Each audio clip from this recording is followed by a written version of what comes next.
Hello, my dear students. I'm your Zed sir, again welcoming you in the Science and Technology Standard 10, chapter number 3, Metals and Non-Metals. This is our part 2. So, let's start the chapter.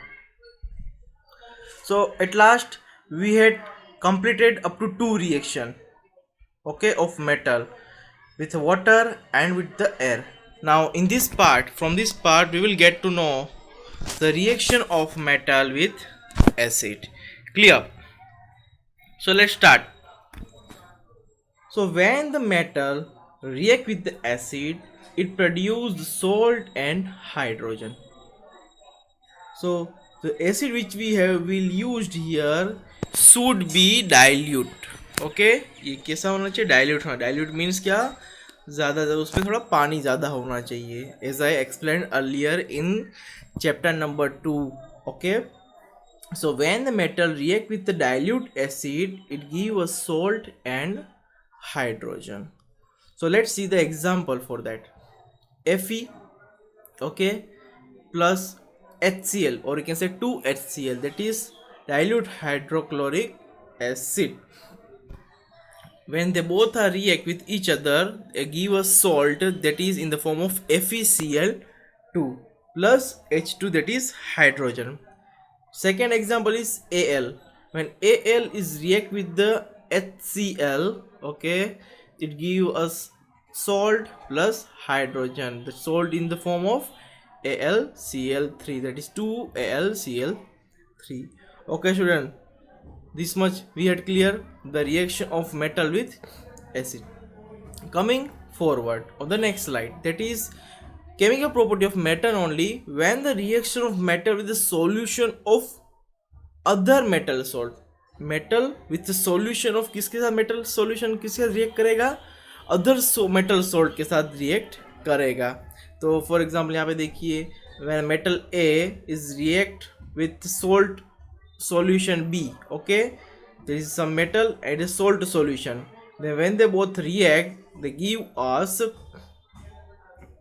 salt solution A and so metal B. So metal react with the salt solution. So this is my metal and this is my salt solution. ये salt solution हुआ, ठीक है. ये दोनों जब react करेंगे तो मुझे क्या मिलेगा? salt solution A and salt solution B. तो आप देखिए यहाँ पे क्या हो रहा है. जब रिएक्टेंट था, when there is a reactant, there is a metal A and salt solution A. After the reaction, they give us product. So what happened? The salt solution A become salt solution. Salt solution B become salt solution A, and metal A become metal B. So what happened here? So metal A displace the salt solution B from the place and carry his place.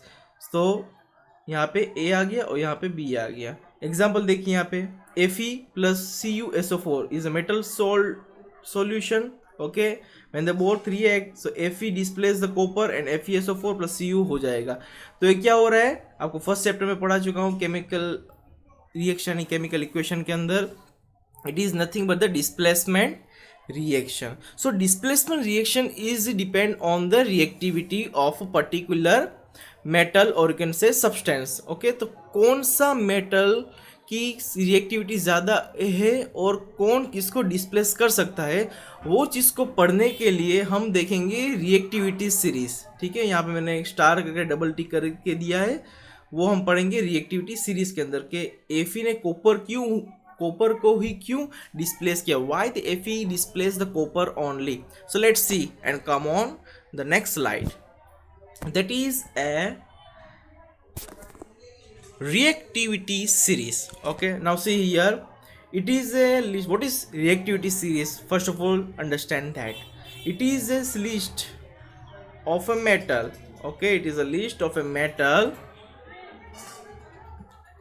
in which the decrease order of reactivity. Okay, ये क्या होता है? reactivity series क्या होता है? ये एक metal की लिस्ट होती है, रिएक्टिव मेटल की लिस्ट होती है. उसके अंदर जो मेटल होते हैं रिएक्टिव मेटल, वो डिक्रीजिंग ऑर्डर के अंदर हमें रखना होता है. तो सबसे पहला जो इसमें है वो है potassium, that is you can say के.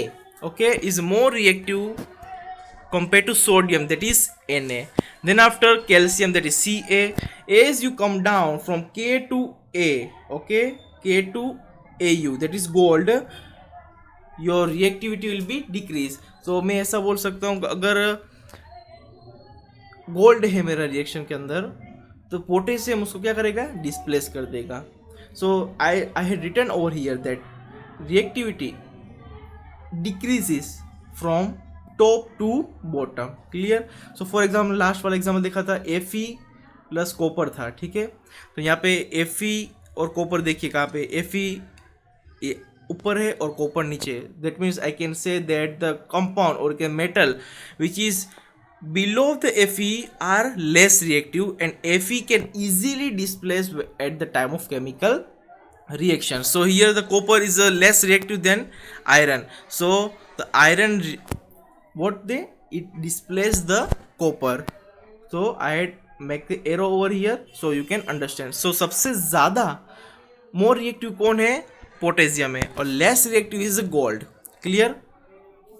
So this you have to keep in your mind for the 1 mark question also, and for any chemical reaction also, at the time of chemical reaction also. So this is called as a reactivity series, in which we had arranged the metal in the decreasing order of according to their reactivity. Clear. So above जो सब कुछ है वो most reactive है, और below है वो less reactive है. Now coming on to the next slide, that is reaction of metal with non metal. अब हम क्या पढ़ेंगे, मेटल को रिएक्ट कराएंगे किसके साथ, नॉन मेटल के साथ. So before coming on to that reaction, there is some points, okay, which I had noted here. So let's study that. So reactivity of element is the tendency to attain a complete filled valence shell. अब जो reactivity होती है किसी भी metal की, वो क्या होती है, वो अपने वैलेंस सेल को क्या करे, कंप्लीटली फिल करे. For example I had taken here sodium, that is Na. The atomic number of sodium is 11. Okay, so if I right in electronic configuration, तो पहला इलेक्ट्रॉनिक कॉन्फ़िगरेशन होगा, सेकेंड और third.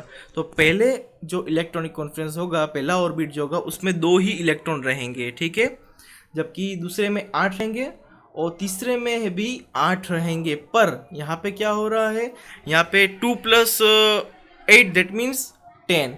सो हमारा sodium का number कौन सा, atomic number 11 है. That means we need 11 - 10 that means 1. तो हमारा थर्ड जो इलेक्ट्रॉनिक कॉन्फ़िगरेशन और यू कैन से ऑर्बिट होगा, उसमें सिर्फ एक ही इलेक्ट्रॉन रहेगा. एटॉमिक नंबर मीन्स उसमें कितने नंबर ऑफ इलेक्ट्रॉन्स है. तो ये क्या होता है, जो थर्ड जो सेल होता है ना, थर्ड सेल, उसे बोलते हैं वैलेंस सेल. अब वैलेंस सेल किसको बोलेंगे, वैलेंस सेल ये थर्ड सेल है, उसे वैलेंस सेल बोलेंगे. So one thing you have to keep in your mind that this shell, अगर ये सेल ने अपना थर्ड वैलेंस सेल हो गया, उसने अगर इलेक्ट्रॉन लिया किसी के पास से, तो उसके ऊपर नेगेटिव चार्ज आएगा. अगर उसने इलेक्ट्रॉन दे दिया किसी अदर एटम को, और से अदर सब्सटेंस को या एलिमेंट को, तो उसके पास पॉजिटिव चार्ज हो जाएगा. तो पहले तो ये समझ लेते हैं वैलेंस सेल किसको बोलते हैं, ये वैलेंस सेल होता है. जो लास्ट ऑर्बिट होता है उसे वैलेंस सेल बोलते हैं. ठीक है. So metal lose electron from the valence shell to form cation. So when the metal, this is my metal, sodium is my metal, okay, when it lose the electron, so it become cation, or you can say Na plus. Okay, Na plus किसको बोलेंगे कि उस जो कोई भी metal है उसने अपना इलेक्ट्रॉन एक लूज कर दिया, उसे बोलेंगे हम केटायन. मतलब Na तो Na रहेगा, उस पर पॉजिटिव साइन आ जाएगी. अगर एक चीज़ आपको ध्यान रखनी हमेशा, every time, mostly time, the metal always lose the electron. Okay, metal always lose the electron from the valence shell, where is the non metal gain the electron in the valence shell. तो अभी reaction किसकी हो रही है, metal और non metal की reaction हो रही है. तो मेटल लूज कर रहा है और नॉन मेटल क्या कर रहा है, गेन कर रहा है. तो जो कोई भी एलिमेंट नॉन मेटल का होगा, वो अगर इलेक्ट्रॉन को गेन कर रहा है, when the gain, so it become anion. Okay, this is my anion, so it become Cl minus. Clear. So Cl is a chlorine, chlorine is our non-metal. Clear. So the compound formed by the transfer of electron from metal to non-metal are called ionic compound, or you can say covalent compound. So what we had seen here the electron is transfer from metal to non-metal. Okay, so this type of transfer of electron from metal to non-metal are called ionic compound. जो compound formed होगा उसे बोलेंगे हम ionic compound, और हम उसे बोलेंगे electrovalent compound. ये बहुत ही इंपॉर्टेंट क्वेश्चन है 2 मार्क्स के लिए, reaction of metal with non metal. ठीक है, let's see some example for the formation of compound. Ionic compound कैसे फॉर्म होता है, तो मैंने यहाँ पे एग्जांपल लिया है, ये वाला एग्जांपल ले देख लीजिए पहले, NaCl वाला. ठीक है, तो NaCl, so Na is my metal and Cl is my non metal. Clear. तो what is the atomic number of Na, that is 11. Clear, तो 281 दैट मीन्स 11 हो गया. अब Cl हो गया. Cl का क्या होता है, पहले ऑर्बिट में 2 ही रहेंगे, उसके बाद 8 रहेंगे, उसके बाद भी 8 रहेंगे. तो यहाँ पे 2 + 8 दैट मीन्स 10, 10 + 7 दैट मीन्स 17. तो atomic number of the chlorine is 17. तो यहाँ पे 7 हो गए. अभी as I already told you in the last slide that every valence shell, जो कोई भी वैलेंस सेल होता है उसको अपना सेल को फिल करने के लिए 8 इलेक्ट्रॉन्स की ज़रूरत होती है. 8 मतलब 8 इलेक्ट्रॉन की ज़रूरत होती है. तो यहाँ पे 7 है, here is 7. So what happen, it only need 1 electron to complete its valence cell, and here sodium need 7 electron to complete its valence cell. But when we give 7 electrons to sodium, it consume more energy. So what happen, it lose the 1 electron and become 2 8.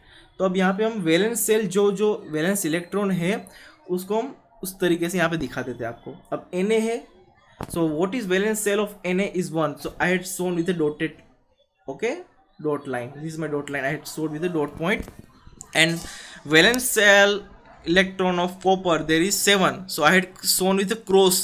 Okay, this is जो cross से मैंने दिखाया है वो क्या है, सब electron से वैलेंस सेल के क्लोरीन के. Now what happen here? Here the single cell or you can single electron will be given to the chlorine. So तो उससे क्या होगा, कंप्लीट हो जाएंगे 7 + 1 मतलब 8.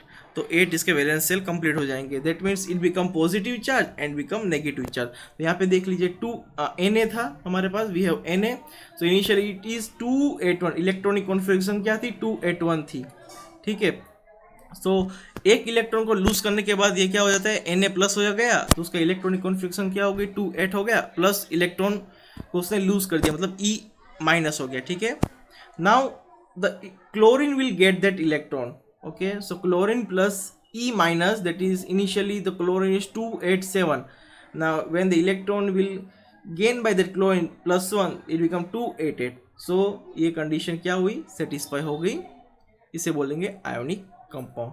ठीक है, another example that is AlCl2. here the Al is the metal and Cl is a non-metal. so what is the electronic configuration of Al is 282. क्या है, 282. that is फर्स्ट ऑर्बिट में 2 होंगे, दूसरे में 8 होंगे और तीसरे में 2 हैं. ठीक है, तो that means 12 is the atomic number of the aluminum, and chlorine you already know the atomic number of chlorine is 17. that means 287 is the atomic electronic configuration.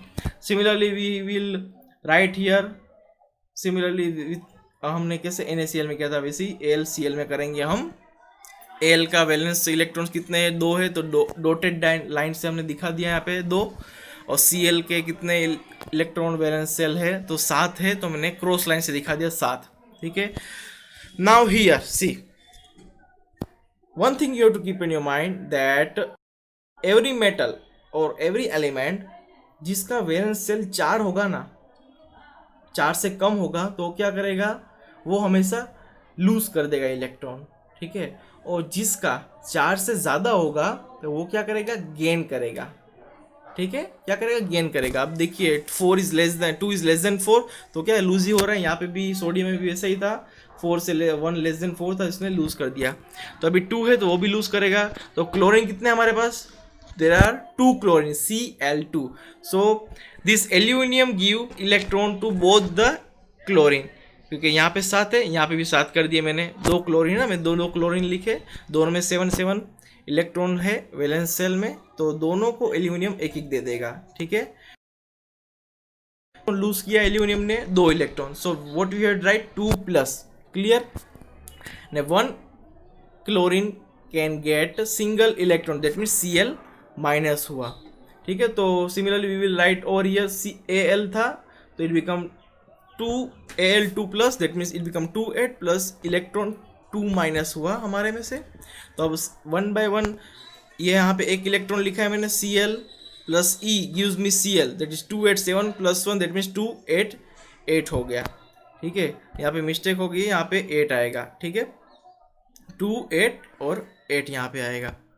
तो फिर वैसे सिमिलरली दूसरा इलेक्ट्रॉन भी दूसरा क्लोरीन भी इसी तरीके से इलेक्ट्रॉन को गेन करेगा। So this is how the electronic configuration occur, and I had given you the 2 example for that. Now move forward. So property of ionic compound. So जो ionic compound form हो रहे हैं, the ionic compound which is formed have the property. So which are the property? The first property is physical nature. So what is their physical nature? Ionic compound of physical nature. So they are solid, hard. The ionic compound are very solid and hard. So generally brittle. Okay, brittle means क्या होगा, थोड़ा marble देखा है आपने, marble solid होता है, hard होता है, उसका थोड़ा सा उस पर हम क्या करेंगे, फोर्स देंगे तो क्या टूट जाता है, तो उसे क्या बोलते हैं, ब्रिटल, ठीक है। Now melting point and boiling point. So they have high melting point and boiling point. The ionic compound have high melting point and boiling point. Solubility. So the ionic compound soluble in water but not soluble in kerosene, petrol, etc. This type of compound के अंदर ये soluble नहीं है, जबकि water में ही soluble है this type of ionic compound. Conduction of electricity. They conduct electricity in molten state and soluble form, but not in a solid form. When the ionic compound in solid form, it not conduct electricity, but when it is in molten state or you can say solution form, it conduct electricity. Molten मतलब पिघला हुआ, solution form मतलब पानी वाला, ठीक है, aqua solution form में. Now moving on to the next slide, that is occurrence of metal. How we get the metal हमें कहाँ से मिलते हैं, किस तरीके से मिलते हैं, अगर metal मिल रहा है, how we are, when we are getting the metal, so it is in pure form or else it is impure form. If it is impure form, then how we will pure it. So let's see one by one each and every point. So occurrence of metal. First there is a mineral. What is mineral? So the element or compound which occur naturally in the earth crust are called minerals. So we are getting the metal or can say element and compound, we are getting from where, we are getting from element and compound we are getting from earth. हमें ज़मीन में से मिलता है, earth crust में से मिलता है. तो किसके फॉर्म में होता है? इनिशियली दैट्स एलिमेंट और you can say compound are in the form of mineral. Okay, so they are in the form of minerals. So we are getting the minerals from earth crust. Now from mineral we are getting the metal, non-metal and every other substance one by one. So how? Then second point is the ores. So what is ores? So minerals that contain very high percentage of particular metal and the metal can be profitably extracted from it. Such minerals are called ores. The minerals which we are getting from the earth crust said that should contain high percentage of metal. उसके अंदर metal ज़्यादा होना चाहिए. जो mineral हमें मिला है उसमें मेटल ज़्यादा होगा और वो इजीली एक्सट्रैक्ट हो जाएगा, ज़्यादा उस पर वर्क करना नहीं पड़ेगा, प्रॉफिटेबली एक्सट्रैक्ट हो जाएगा. तो उस टाइप को मिनरल को हम बोलेंगे ओर्स, ठीक है. किसको बोलेंगे? उस टाइप को मिनरल को हम बोलेंगे ओर्स, क्योंकि उसके अंदर मेटल ज़्यादा है. There after there is a gangue. Okay, there is a gang. So ores are usually contaminated with a large amount of impurities such as soil, sand, etc. are called gang. तो अब gang किसको बोलेंगे हम? कि the ore जो होते हैं उसके अंदर ज़्यादा अमाउंट में आपको मिलेंगे क्या? मेटल तो मिलेगा, साथ में क्या क्या होगा उसके बाद मिक्स किया हुआ, मतलब अर्थ क्रस्ट में से मिल रहा है तो अर्थ में क्या होता है? सोइल होता है, सैंड होता है, अलग अलग इम्प्योरिटी लगी हुई होती है, तो वो उसके साथ क्या हो जाएगी, मिक्स हो जाती है उस ओर के साथ, तो उसे बोलेंगे, उस इम्प्योरिटी को बोलेंगे हम गैंग। ठीक है, now moving on to the next slide. So the extraction of metal from the ore. अब पता चल गया हमें, we are getting the minerals from the earth, and the minerals which have large amount of metal is called as ore. Okay, and ore is consist again, so we need a metal from the ore. हमें ore metal कहाँ से मिलेगा, ओर में से मिलेगा, तो ओर के अंदर से हमें मेटल को निकालना तो पड़ेगा। कैसे निकालेंगे, 3 स्टेप है, we have 3 step. Okay, so first one we have to enrich of ore, हमें ओर को इनरिच करना पड़ेगा, हमें उसको इनरिच करना मतलब उसमें से हमें हमें गैंग को निकालना पड़ेगा। ठीक है, तो इनरिच मतलब ज़्यादा अमाउंट में हमें ओर रखना पड़ेगा, गैंग को निकालना पड़ेगा। Then after we are getting the ore, then after from that ore we get the metal, and after getting the metal we have to refine that metal for further use. So हम ये point जो steps दिए हुए हैं उसको हम एक के बाद एक पढ़ेंगे, डिटेल में पढ़ेंगे और समझते जाएंगे। So let's start. The first point, that is enrichment of ore. Enrichment of ore, that means removing of gangue from ore. So ore which have that we need, and gangue is a one type of impurity we have to remove. So enrichment of ore, it is nothing but the process of removing of gangue from ore. So first there are mostly 4 techniques that we are using. The 4 techniques we will understand one by one and in detail. So first is hydrochloric washing, second one is the magnetic separation, third one is the flotation, and the fourth one is a chemical separation, or you can say leaching. So the first one is a hydrochloric washing. Now hydrochloric washing is also called as a gravity separation. Okay, you can also call it a gravity separation. What happened here, in this process crushed or washed by water stream in an ore is denser than gangue. Then the gangue particles are washed away with water stream and heavy ore remain behind. What happened here? Over here, the ore which we are getting, that we have to crush. First of all, we have to crush that ore, and when that ore is washed out with water stream, पानी के बहाव से अगर उसको, जब ओर को हम wash करेंगे, when we wash that ore, what happen, that ore is denser than gangue. Okay, we know that अगर हम किसी भी, आपके पास कोई भी चीज़ है उसमें अगर मिट्टी कुछ भी या सोइल लगा हुआ है, उसमें पानी डालेंगे तो क्या होगा, मिट्टी या सोइल होगा, सोइल पार्टिकल हो गए, वो क्या कहाँ आ जाएंगे, वाटर सरफेस पे आ जाते हैं और वाटर के साथ निकल जाते हैं। ठीक है, तो मम्मी घर पे चावल भी धोती है, देखा होगा आपने, तो क्या होता है, जब कचरा होता है वो पानी की वजह से ऊपर आ जाता है, क्योंकि उसकी डेंसिटी कम होती है। ठीक है, तो वो आपके जब मम्मी जब चावल धोती है तो वो पानी के साथ कचरा निकल जाता है, और जो चावल होते हैं उसकी डेंसिटी ज़्यादा होती है, इसकी वजह से वो उसमें ही रहते हैं। तो similarly this type of process we are using here. Okay, the crushed iron is filled from this funnel, and there is a slope, and on the slope there is a duct, उसमें थोड़े खड्डे हैं. When the ore is filled and the water will be spread करेंगे, तो उससे क्या होगा, जो कोई भी ore होगा और डेंसर होगा वो नीचे रह जाएंगे, और जो गैंग होगी वो क्या होगी, पानी के बहाव से नीचे आ जाएगी और यहाँ पे फिल हो जाएगी. ठीक है, तो इस प्रोसेस के थ्रू जो इम्प्योरिटी होगी वो निकल जाएगी, और जो और होगा वो हमें मिल जाएगा डक के अंदर. Clear? So this type of process is mostly use with lead and tin. Okay, lead and tin के साथ यूज होती है. Also use in gold refining. Gold तो हमें फ्री स्टेट में मिलता है, पर इम्प्योरिटी थोड़ी होती है उसमें, तो उसको क्लीन करने के लिए हम ये प्रोसेस करते हैं. ठीक है, now coming on to the next point, that is this magnetic separation.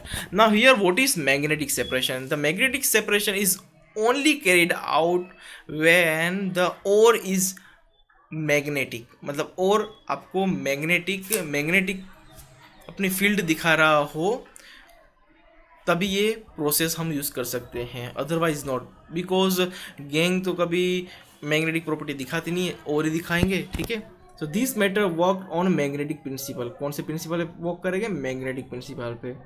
In this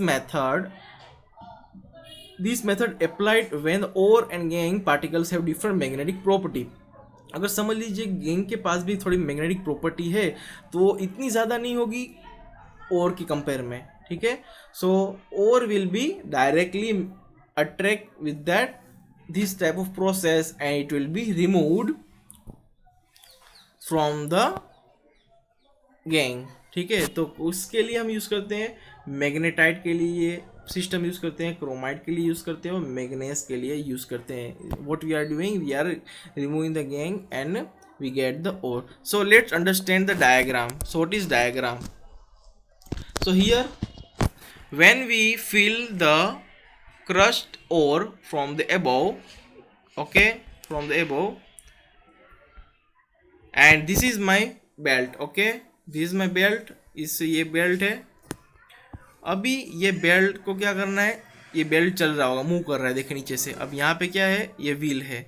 अब ये व्हील क्या करेंगे? रोटेट करेंगे. This wheel will be rotate and this so will be rotate, but this wheel is a magnetic wheel. Okay, ये magnetic wheel है. So what happened when the earth crust ore will come over here from the belt, and when it reach over here, because of the magnetic property of that wheel, it attract the ore on the left side, or you can say right side. I had shown here, मैंने यहाँ पे दिखा दिया black इस colour में जो ओर है, और जो दूसरी तरफ जा रहा है गैंग. ठीक है. तो यहाँ पे क्या होगा? यहाँ तक ओर आएगा और यहाँ से नीचे गिर जाएगा, जबकि जो ओर होगा, सॉरी गैंग होगी, यहाँ से आके गिर जाएगी, जबकि ओर होगा वो अट्रैक्ट हो जाएगा और पीछे गिर जाएगा on to our right side. Clear student? This is called a magnetic separation. वो मैग्नेटिक सेपरेशन के थ्रू ये पूरा का पूरा सिस्टम होता है. So students, this is the end of this video, and remaining will be covered in the next part. Till then, I'm your Zed sir taking leave from your side.